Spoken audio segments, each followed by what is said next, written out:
What just happened? Hang on. Let me set the scene. Can't believe it. I just can't believe it. Let me get up the live chat. Oh, how is everyone feeling? Who ended up using Lando? Who ended up using not final fix? It genuinely, before the -20, it looked fine. He looked absolutely fine. Russell didn't get too many extra points. Antonelli didn't get too many extra points because he got the driver of the day. Over Piastri, Norris looked okay. I cannot believe what we have just witnessed, and it's going to be a painful one. Wow, yeah. Kip 2, what just happened? I don't know. I really don't know. Final fix to Russell. You know what? Just like, who would have guessed?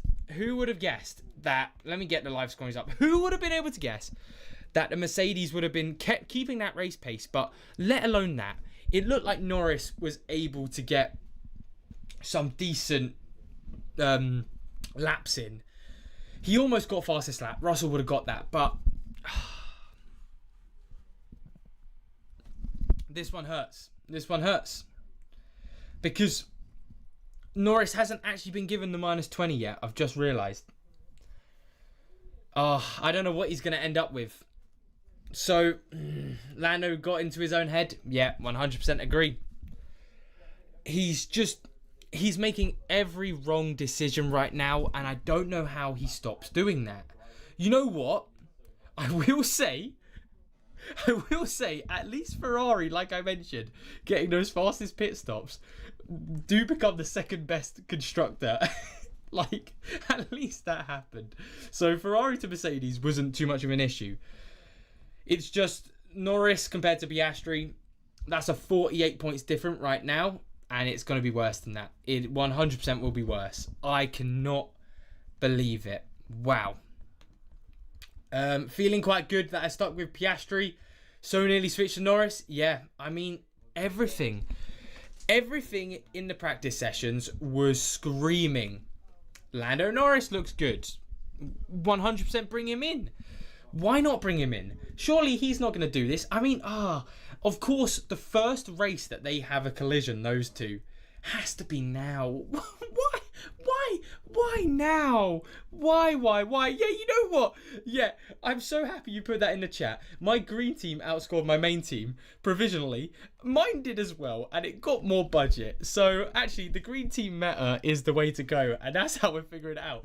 I swear, half these weekends, we're finding out that the green team's the way to go. I will say, look, I'll give it this, okay?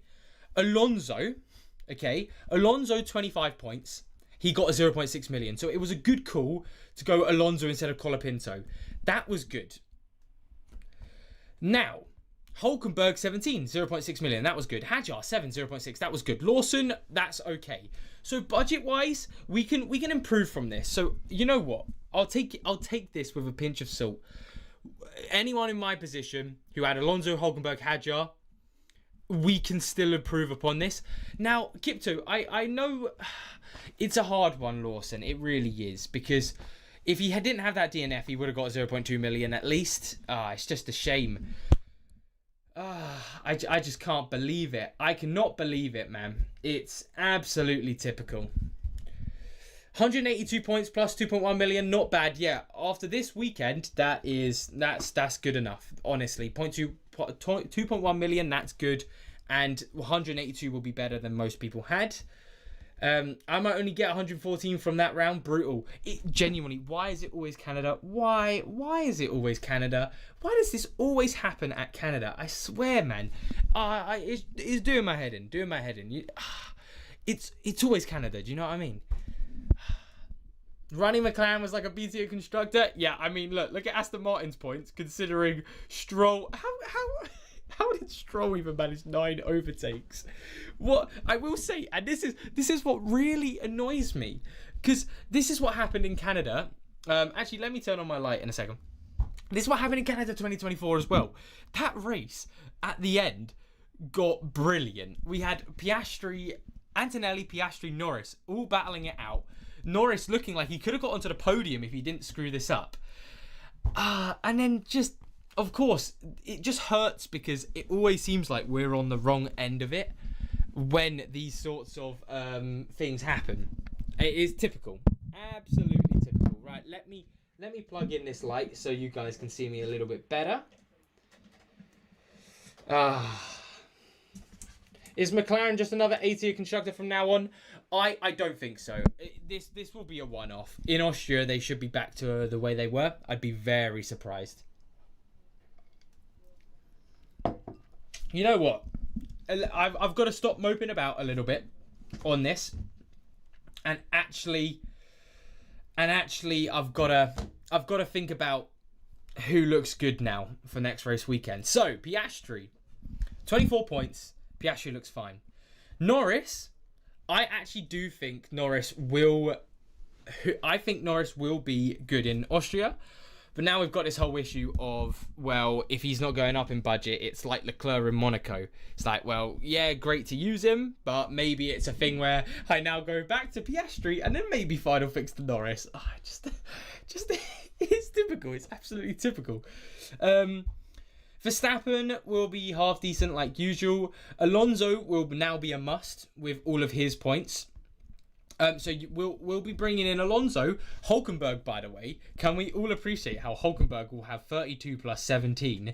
Hulkenberg will need to get 32 plus 17 already, divided by what will his price be? His price will be 7.2.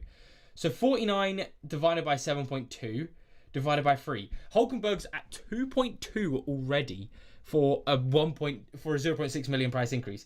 So I'm pretty sure, let's do the maths on it. 32 plus 17 minus 10.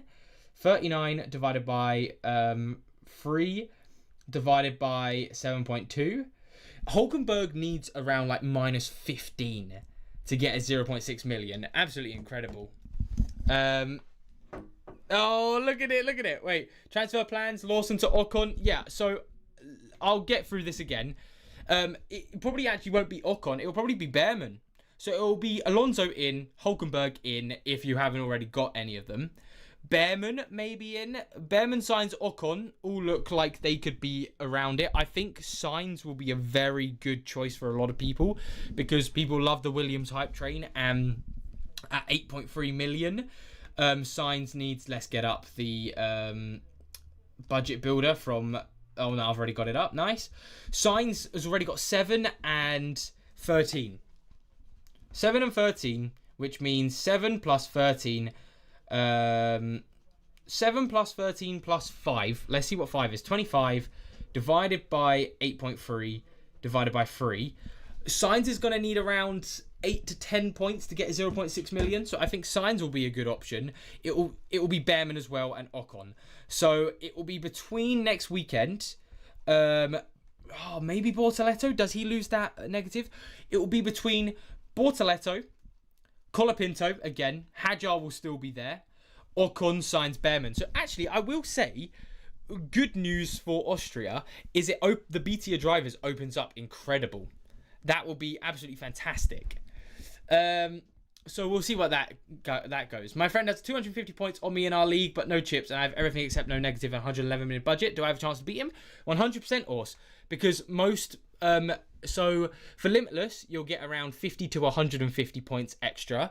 Extra DRS, again, you'll get 50 to an extra 150 points on the person.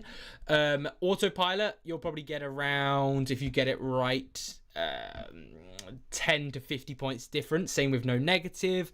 Same with, what's the other one? Limitless, no negative, wildcard. Same with Final Fix, if you use it right, probably around 5 to 30 points difference, and they all clear 250 points, plus you'll probably also get better budget eventually. I've said it once and I'll say it again, Oscar is the safe option. SOT,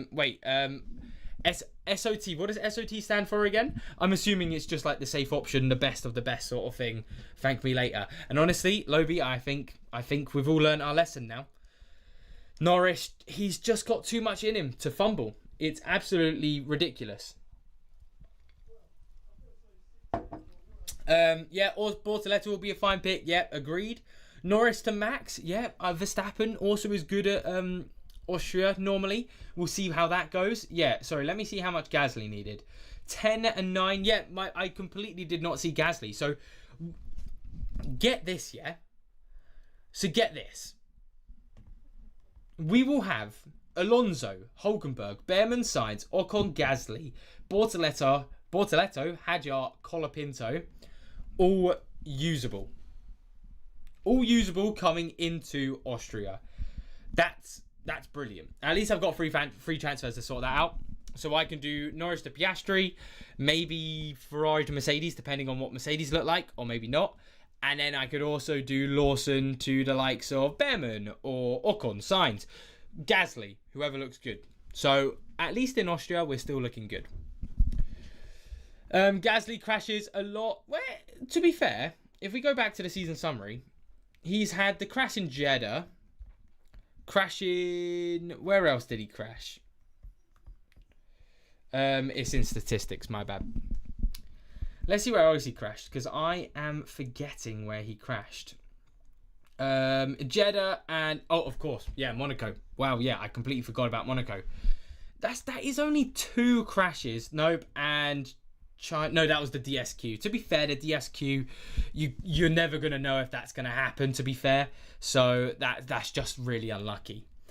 Would you keep Ferrari and McLaren still? As holding assets, yeah, because they're still going to be good for budget, so I'm completely fine keeping them. But we'll see, because I genuinely, now that we've seen the Mercedes pace, it looks like we're going to see a very similar trend to 2024. And again, Austria, Ferrari was sort of nowhere, Mercedes were better. So maybe we do look to Mercedes. But with this great result from Mercedes, it now puts them back into options to be used. So at least we have this talk to be had. Because sadly, Red Bull, they just still don't look like an option to be using. I know they got 56 points this weekend, but we're not going to get 12 overtakes from Tsunoda every single time. So, yeah. Hoping for a Russell DSQ, because I can't let my friends... No, mate, honestly, I can't believe how unlucky we are after that. It is typical. Like I said, Canada always ends up being this, and it seems like I'm in the exact same position I was last season. After Canada, I went back down to like 4,000th. I think after this weekend, I'm going to be around 6,000, 7,000, 8,000th. So, I just don't know anymore. I will say, Lucas brought up a good point at least. The what's the word? The good side of all of this is, if you look at all of my points, at least Ferrari, McLaren, Alonso, Hulkenberg, Hadjar all did good. Fastest pit stop goes to Ferrari as well, Ferro, and that's what really saved Ferrari this weekend, thankfully. Whew, they're just really good on those pit stops. But 1.7 million puts me up to, considering it was a bad weekend as well, puts me up to 115.9 plus 1.7. That is 117.6. And let's have a look at the teams we can build with 117.6. Obviously, it'll be slightly different, so we'll have to take this a little bit differently. But 117.6. What can I build with that? Really? I mean, let's get rid of Ferrari and let's see what we can do. They still think Albon. Nah, to be fair, no, get rid of Albon as well. They don't realise he's not a good asset to hold. Get rid of Sainz, he'll be too expensive for these sorts of teams. The answer is yes. If I really wanted to, next weekend I could go Norris down to Piastri, Ferrari to Mercedes, and Hulkenberg to Russell, I believe. Because Lawson would be minus 0. Yeah. I believe that would just be enough. Maybe. We'll have to get the maths on that completely checked out. No. Never mind. It won't be. Sorry, my bad. It won't be. Because, of course, this isn't adding in that Alonso would be 0.6 million up. So, sadly, no. We're going to be very close to being able to use a team like this, but just not there. No. Mate, I already know I will be subbing him out. This is ridiculous. I don't know how much longer I can deal with him doing these shenanigans. And when it starts, hey, we draw the line when it starts affecting my F1 fantasy. That's where we draw the line. I can't believe it, man. I can't believe this happened, man. It's typical, but oh well. Like I said, the upside of it, we still went up on budget. That's good. We didn't go down too many points. Norris, I doubt. We'll see. Norris 0 points isn't as bad as it could have been. That is true. Ors had McClaren, Ferrari, Piastri, Alonso, Lawson, Hadjar, Hulk. What can/should we change? Lawson probably out now because of the -18. So he's gone. But bar that, Alonso good, Hadjar good, Hulk good. So it'd probably be, depending on the budget and depending on where Mercedes are. Let's say you need a bit of budget, you could go Ferrari to Mercedes and Lawson to the likes of Sainz or Behrman, someone like that. Or if you want to keep Ferrari because they look good, come to the end of it, FP2 and FP3, then you go Lawson to Bortoletto, because Bortoletto looks like he'll have not an easy time of going up 0.6 million, but he could get at 0.2/0.6 million, so that will be fine as well. Drivers and constructors getting so expensive. At what point can we have two A drivers and 2A constructors? Well, also I can theoretically do it right now. Yeah, Hugo, join the party, mate. Honestly, join the party. How many of us have just been absolutely destroyed by that Norris? And you know what annoys me about it the most as well? It's like there was no need to go on the inside. Because if he goes on the outside there, yes, he's on the outside of the first corner. But the first corner, it goes into the second corner, which he would be on the inside. And he'd probably get the traction to then overtake Piastri there. It just... I don't know what's going through his head at the minute.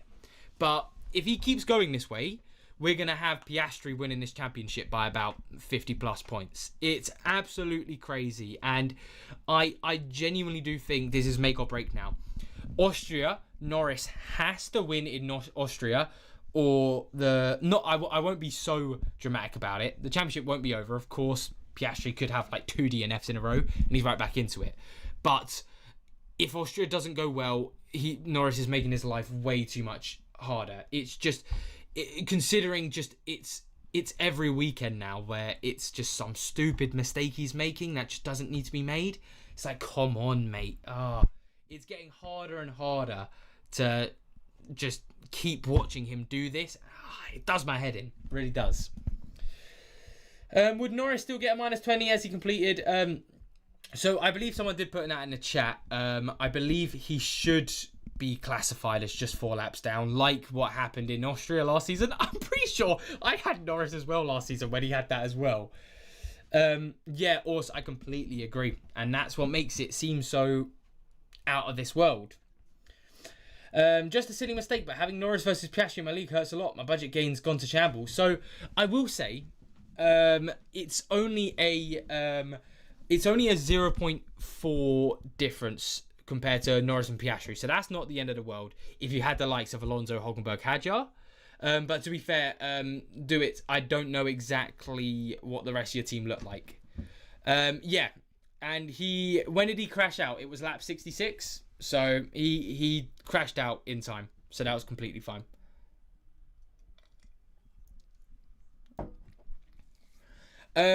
Constructor A build with 2 times Verstappen at upcoming Austria GP. Yeah, Pharaoh, I agree that will be one of the options. And it really does my head in. Because we're going to be coming to another race weekend where I think Piastri's not going to be the favourite again. But it's like, who do we pick? Because Russell, I don't think is going to be the favourite. I do think it's going to be between Verstappen and Norris. And I'm not picking Norris again. So I probably will be potentially... There you go. Tell me if I need to put it up any louder. Potentially again going for a differential play. And then what happens if Verstappen goes Mad Max mode again? Because we saw in Spain that's what could happen. There's just so many things we need to consider. So luckily we've got another 2 weeks off. But I will say, what's it called? I will probably actually do a race review of the Canadian Grand Prix, because it was just another one of those weekends where I do want to appreciate, because the first half of that race was Bore City, nothing happened, but it was another great weekend, which I always talk about, where you've got to be careful when we play F1 Fantasy this much, because F1 Fantasy can really affect your mood when watching the races, because that was a brilliant race. Absolutely brilliant end to the race. I shouldn't say brilliant race. It still wasn't amazing. The first half was dreadful. But the end was great. And it was just because it was Norris who was the one who crashed out and I had him 2 times, completely ruined the mood. But it was such a good ending, and I feel like it deserves a race review. So I'll probably be doing one for Monday or Tuesday. Norris is too unreliable now, Nathaniel. I completely agree. I just don't see him getting his head back anytime soon. And if he does, it's probably going to be too late. Verstappen does not show anything in FP1, 2 and 3, and then somehow either on top or bottom. Honestly, it's like I don't know how we can ever predict when Verstappen's going to do these sorts of things. It's absolutely crazy. Disaster. We are out of the year. No. So. Right, Lannister, if we come into this, right, because obviously it's going to take a while for all of these points to do their thing. If we come into this weekend and we're still top 10k, now I'm going to be eating my words here if I'm not still top 10k. I'm going to put it to top 15k if I'm not. Look, at the end of the day, I'm only projected points of 69 points and I'm still top 6,000. Now, I know the Patreon says only 20% went Norris. I think a lot of the top teams went Norris this weekend. So we're in this boat together. Don't worry, everyone. If you're still within the top 10k, you're still within a chance to get in within the top 1,000. Trust me, last season in Canada, I went to about 5,000th in the world, still ended top 1k. One race does not ruin it. Like I mentioned, I've had Australia, Imola, and Canada be absolute clusterfucks, and I've still ended up in the top 10k. We'll see exactly what the projected points say afterwards, but I think the projected points will actually help me out a bit because they haven't gone to Norris's. So Norris is on a -14. It will actually help us out a little bit more, or as Norris getting those overtakes. So that's fine. We'll see how it goes.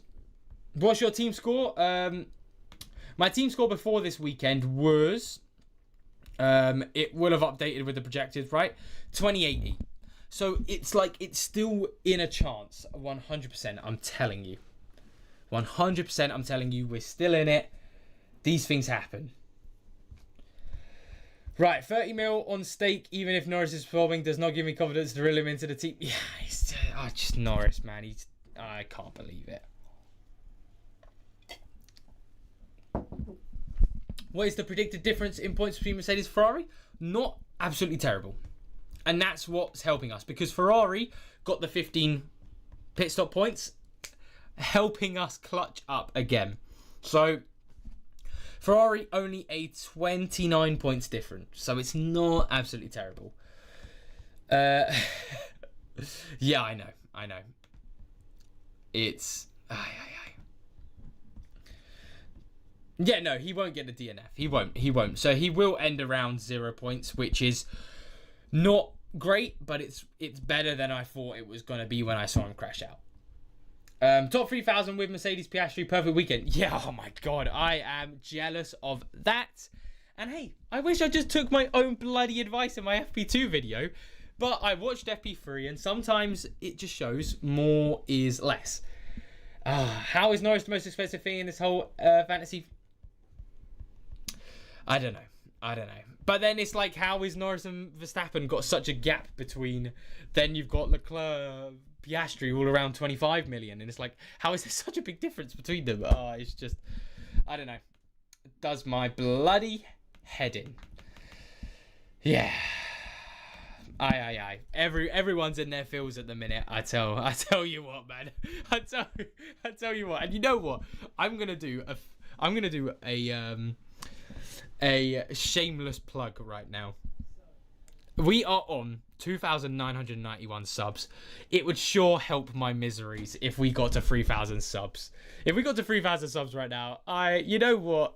I would be able to sleep a little better at night. This is how you get people to subscribe. You pity them into clicking that subscribe button. Take it from a professional.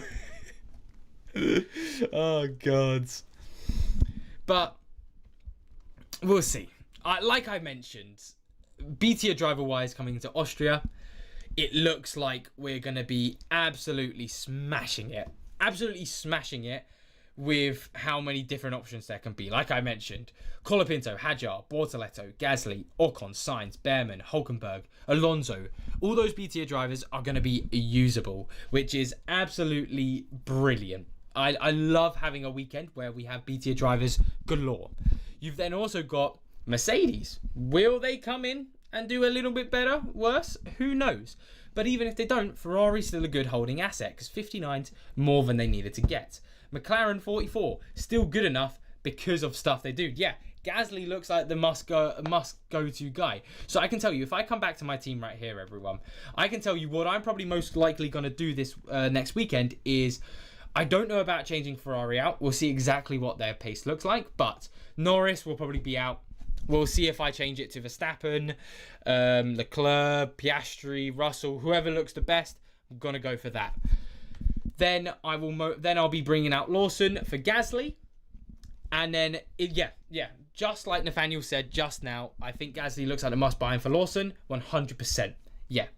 So Lawson will be everyone's takeout. So I'll be getting rid of Norris, getting rid of Lawson, potentially getting rid of Ferrari to Mercedes, depending on what their pace looks like. We'll have a look. But at the minute, it should be fine to hold Ferrari. I'd be very surprised. Let's see exactly what happens. But Alonso, I can't believe how good of a race he had. That was the only good call I had this weekend. So thank God I did go for it. Because imagine I had Norris, Colapinto, Ferrari. No, that would have been an absolute nightmare that I just don't even want to think about. Signs a bit look solid options along with the Hasses. Yeah, it's really going to be a great weekend for figuring out the BTA drivers, which is brilliant. But then, ATA constructor wise, we now have Mercedes back into the mix because where was their points? 24 and 88. Easily makes them a holdable asset, but again, Ferrari look fine, McLaren look fine. Actually, we've got probably a weird weekend where you could pick all four of those constructors, and all four of them would be fine to go up 0.3 million. So that's going to be a very interesting call. That will definitely need to have a look into. But then again, I'm very excited for the Austrian Grand Prix because from what I've just listed off there. 80 constructors, all four of them in the air who we actually could pick, and they're all going to go up 0.3 million most likely. 80 drivers, you've got the likes of Russell, Antonelli back in action now potentially. Well, maybe not Antonelli. I believe he's still got a he's still got minus 12 to his name, so it'll still be a little bit difficult, but he'll be coming back into it. Russell definitely, Verstappen definitely, Piastri definitely, Leclerc still. Even Norris, let's say he looks brilliant again and he does end up doing well. Potentially, I don't think we're going to be doing it after we saw him do that. Then the BTA drivers, like I said, BTA constructors, I don't think is the way to go anymore because is anyone going to be bringing in Aston Martin? I don't think so. I think Lance Stroll's just too much of a liability and that sort of thing. Like, I get it, Alonso, Stroll, there's a difference in points, and it's like the Red Bull situation with Verstappen versus Tsunoda, but Verstappen and Tsunoda's very different to Alonso Stroll with where they are right now. But anyway, everyone, 206 points, Ferro, that's a brilliant race weekend, by the way. 2 times Russell, Antonelli, Colapinto, Lawson. That's a shame on the minus 20, but mate, that is probably double a lot of people's points this weekend, so you can take that very much happily. But everyone, anyway, this has been a short and sweet live stream. I'm gonna go relax now and just calm down after that. It was such a crazy last bit of that race. But I tell you what, everyone, I will be back on your screens either tomorrow or Tuesday for a Canadian race review because I really want to do one for that. That was brilliant. Then on Friday, I might have a look into another sort of we need to talk about Mercedes situation because remember I did talk about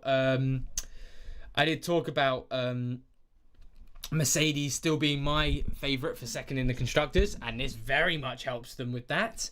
Then the Fan Amp preview video will probably be out Saturday, Sunday time-ish, like usual.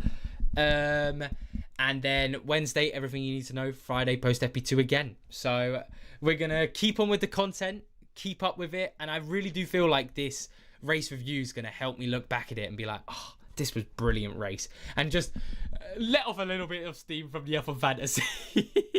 But everyone, yeah, thank you all so much for joining. Enjoy the rest of your Sundays, everyone. Enjoy next week. Hopefully it's great for everyone. And I'll see you all. Well, yeah, I'll see you all next week.